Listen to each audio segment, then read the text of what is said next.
So we're going to look at working into our lower back particularly, but the main problem with any back problems is a problem back is an isolated back, so we want to connect these muscles that often give us problems out into the rest of our body. So we'll just have a look at some different arrangements to get that connection.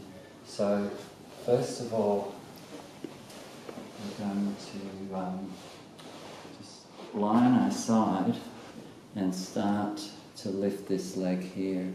So we can do that in a toe down position, and then we can turn the toes up.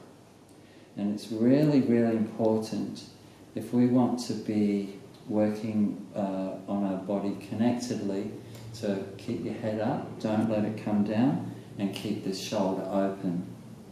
And if you want to think of riding those waves of your own breath, you can think of lifting on the in-breath, which expands the chest, and it will also help you expand that leg up to the ceiling.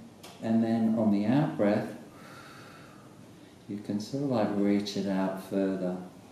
And this is all going through my lower back. As long as I keep my head back, it will all travel through that lower back, and it will connect me head to foot, and it will connect out to this other leg too. So let's just add on to that some forward and back movement, touching the toe down. And as long as I'm pushing my upper body into the floor and kind of reaching out a little bit too, all my back muscles are tremendously helped by that. So they're not straining, they're actually connecting through to the rest of my body. So, and they're learning that, they're learning how to do that. So that accumulation of tension and pain is now having a channel, like a pathway out into the rest of my body. So let's do that, swinging backwards and forwards, trying to keep my toe more to the ceiling, and always trying, which is hard, a lot of this is quite fiddly and hard, so I'm just doing my best here. So let's take this into a slightly different position. So I'm going to bring my body like into a cobra position, and just keep going, just keep going.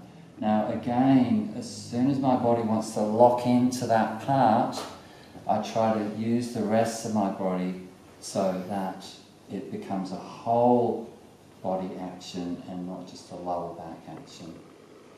And the more I'm even pressing into this leg, I can feel straight away there's relief and there's more ability to have a greater range of movement with a lot more ease.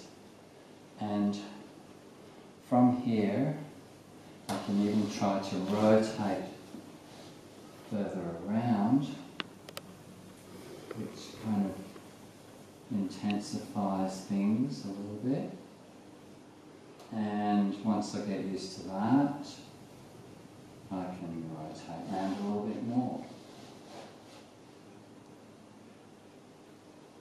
And a way you can exaggerate that is reaching this straight leg out away from the camera and pushing this leg towards the camera. That's it. That's quite nice to hang out there. That's a really lovely opening stretch. And then bringing them back in. And it's fine, it's actually desirable for the upper body to move with that too. So the more my upper body moves that way, the more my leg's going to be able to lever out that way too, because I'm generating a beautiful opposite movement through my hips in the opposite direction, which is thrusting that leg out oppositionally.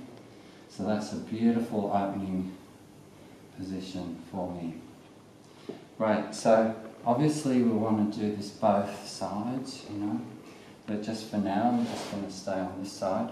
So let's come up into an all fours position, and we're going to kind of do the same thing. So we're taking this leg side to side, and you can vary the rotation of the leg. So trying to point the toes. I don't know if I'm saying this right, but varying the rotation of that leg, basically, which is the toe direction, either up or down. And let's take that into bent leg, and we're going to push that heel up to the ceiling. And as soon as that gets hard, we need to push into those hands and into this knee, and it takes all that isolated pressure off the lower back, and it distributes the load beautifully through my whole body. So we're connecting out from any sort of weak back situations. That weak or strained back is now connecting out into the rest of our bodies. Now let's turn to look at that heel that's was pressing up towards the ceiling, crown of head pressing up towards the ceiling, chest opening and lifting. Let's take that to looking towards that heel. So that heel is still pressing out across my midline, and I'm turning to look at it. Now, here's one that is an uncommon position. Let's take the heel this way and look towards the heel this way. And it just connects through a line in the back, which is a wonderful line. It's further from the spine and more lateral, more towards the outside of my body. That's a beautiful connection through there. So in towards the spine, that's working a line that's very close to the spine, and now out away from the spine. And again, as soon as that gets hard, we're going to push out into the rest of our body, and that takes the pressure off. Takes the pressure off that very isolated spot right in the lower back. Right, okay. So I just thought I'd come back to this position because it's so worthwhile to just add on a little bit of leg rotation. So what we were doing in this, start off in this cobra position, and then we added a little bit more upper body rotation.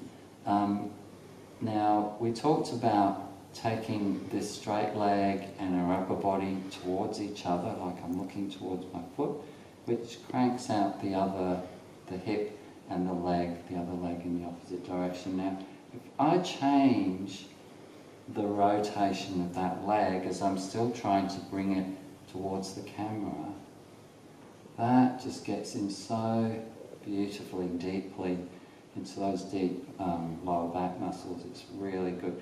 But remember, we don't want to isolate the effort into those muscles, so we need to keep using all parts of our body, particularly the elbows and the other leg, pushing away. So it's distributing that effort throughout the whole body, connecting out through the whole body. So back is connecting out. And so we've got this lovely, subtle, but very, very intense affecting leg rotation. And then we're going to point and flex the foot. So I'm still reaching my leg towards the camera, but with my foot flexed and then with it pointed. And it feels different.